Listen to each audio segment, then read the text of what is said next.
In my book, The Asian Renaissance, I said that while the key to sustainable economic growth is productivity, public funds would need to be expended towards the growth of human capital, chiefly through education and healthcare.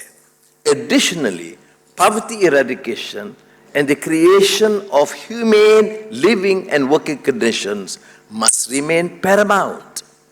Nevertheless, inasmuch as I would oppose unbridled capitalism, I have cautioned against unfettered discretion dictated by short-term pressures and political expediency.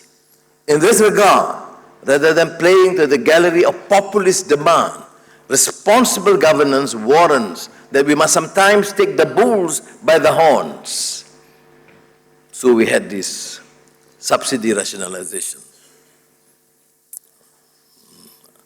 Unpopular, is sweet, palatable to the economists, but disaster for politicians. But since we are committed to institutional reform and economic reform, we have to pursue. Now, which happens to be our task, and we did it last May, and we decided to implement the diesel subsidy rationalization plan, electricity, and after that we had this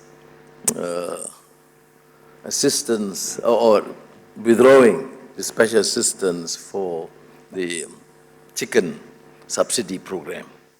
Now we had to choose to play safe and do nothing, knowing that the continued situation would only take us on the road to bankruptcy. Then that would be a dereliction of moral duty, of good and responsible governance. But did we take this action, including implementing electricity tariff adjustments and floating prices of certain essentials in order to inflict pain and suffering on the rakyat? Certainly no. On the contrary, while the majority of the people would continue to enjoy the subsidies that they deserve, the wealthy and the big industries must pay what they ought to. So when I say subsidy rationalization, it actually did not affect the changes, because the subsidy continues for the vast majority of our people, what we call B40, M40, and probably the low T20. Now, the billions of ringgit saved are now being channeled back to the people in terms of subsidies and cash transfers. And that's what we have done and will continue to do as we proceed boldly on the course of structural reforms.